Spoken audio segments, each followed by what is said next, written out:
எனக்கு இந்த டைம் எல்லாமே வந்து ஸ்கிரிப்டுக்கு ஹெல்ப் பண்ணியிருக்கு. நீங்கள் சொன்ன அந்த 9 வருஷத்தை நான் ரியலைஸ் பண்ணலை. அந்த வெயிட்டிங் டைமும் ஃபில்ம் மேக்கிங்கோட ஒரு part and parcel of that ப்ராசஸ்ன்னு நினைக்கிறேன் நான். At least for directors. Yes sir. Sir Jayachandran பேசுகிறேன். இந்த sir hello sir. Yes sir.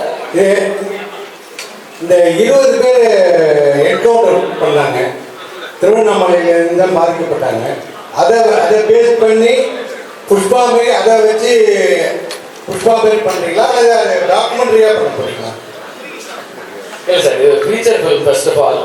And sir வேறு சில படங்கள் அது வந்து ஒரு படம் அப்படின்றது வந்து ஒரு டாபிக் எடுத்து பண்ணியிருந்தா அந்த படம் வந்து நம்ம நினைவில் ஒரு விதத்தில் இருக்கும்.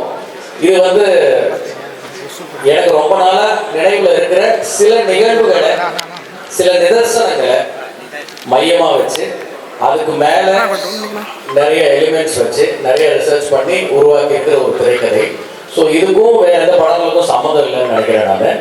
அண்ட் நீங்கள் குறிப்பிட்ட அந்த பர்டிகுலர் சம்பவம் இதில் இருக்குன்னு சொல்ல முடியாது. பட் ஒரு இன்ஸ்பிரேஷன் அந்த தாட் இருந்தது கண்டிப்பாக.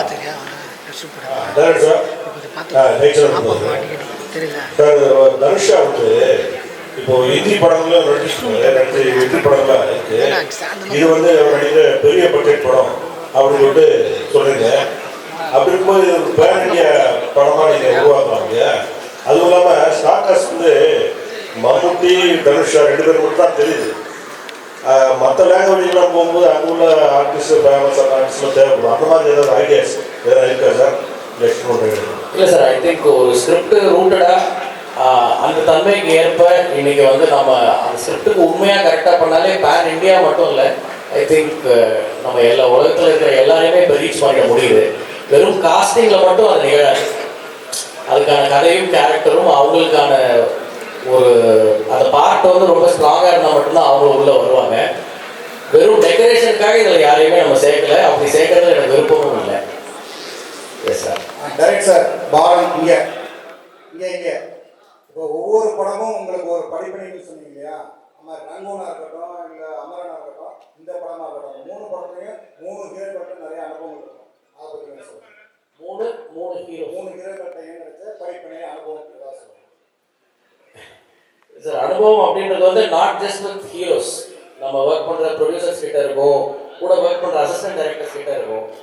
அண்ட் அதில் வந்து ஒவ்வொரு ஜேர்னி ஒரு மாதிரி இருக்கும்.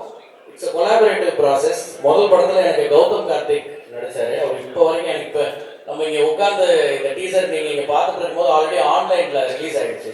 ஸோ 3வது ஆளாக எனக்கு விஷ் பண்ணது, ஆர் அட்லீஸ்ட் அவர் ஃபஸ்ட்டு கூட விஷ் பண்ணியிருக்கலாம். நான் 3வதாக அவரோட மெசேஜ் தான் பார்த்தேன். ரொம்ப சந்தோஷமாக டைட்டில் பற்றி அந்த டீசரில் காட்டின அந்த விஷயங்கள் பற்றி எல்லாம் ரொம்ப எக்ஸைட்டடாக பேசிட்டு இருந்தார். எனக்கு சத்தத்தில் ரொம்ப கேட்கல. ஸோ அந்த நட்பு தொடருது இன்னும். அண்ட் அதே மாதிரி போன படம் நான் ஒர்க் பண்ண சிவகார்த்திகேயன், ஸோ அவரும் வந்து அந்த படத்தில் ஒரு கரெக்டான ஒரு நேர்த்தியான ஒரு அனுபவம் இருந்தது. இப்போது தனுஷரோட ஒர்க் பண்ணுறது வந்து எனக்கு ரொம்ப க்ளோஸ் டு தி ஹார்ட்டாக இருக்குது, ரொம்ப ப்ளசண்ட்டாக இருக்குது. தினம் தினம் ஏதாவது ஒரு ஆச்சரியம் நிகழுது. ஐ திங்க் இந்த என்டையர் ஜேர்னி முடிக்கும் போது நான் அவரை பற்றி பேசுறதுக்கு நிறைய இருக்கும்னு நினைக்கிறேன். ஸ்ரீலீலாவோட இப்போ தான் ஷூட் ஸ்டார்ட் பண்ணியிருக்கோம். Very few days we have started work with her. இப்போ கொஞ்ச நாள் தான் ஆயிருக்கு. ரொம்ப ஒரு ப்ராமிசிங் டேலண்ட் அவங்க. இன்னும் அவங்களுடைய ஒரு பெர்ஃபார்மிங் சைடை நம்ம நிறைய படங்களில் பார்க்கலாம்னு நினைக்கிறேன். Excellent dancer, but a very good actress also. I mean a very good performer also. Hello. Sir, sorry to interrupt. I have one question. Sir. I am Krishna Kumar from Delhi. Sir, here. I have 2 questions. Yes. In what way this இந்த title வந்து இந்த கதைக்கு வந்து உங்களுக்கு நெசசிட்டியாக இருக்குது, number 1. Number 2, நம்ம ஓம்ங்கிறது நம்ம இந்து சைக்கிளில் பிரணவ மந்திரத்தில் மனசாந்திக்காக சொல்கிற ஒரு மந்திர வார்த்தை. அதை எப்படி ஒரு டிசைனே வந்து அட்டாக்கிங் இன்ஸ்ட்ருமெண்ட்ஸ் மாதிரி ஒரு ஷார்ப்பாக வச்சுருக்கீங்க, அதுக்கு எல்லாம் பண்ணுறோம். சார், நம்ம தினம் சாமி கும்பிடுறோம். பல்வேறு மாதிரியான கடவுள்கள் நம்மளோட வழிபாட்டு முறையிலே இருக்கு. ஒவ்வொருத்தருக்கும் ஒவ்வொரு வாகனங்கள் இருக்கு, கையில் ஆயுதங்கள் இருக்கு, சாந்தமாகவும் இருக்கு. எல்லா அது ஒரு முக்கியமான ஒரு விஷயமா ஒரு பேசு பொருளாக இருக்காதுன்னு நினைக்கிறேன் நான்.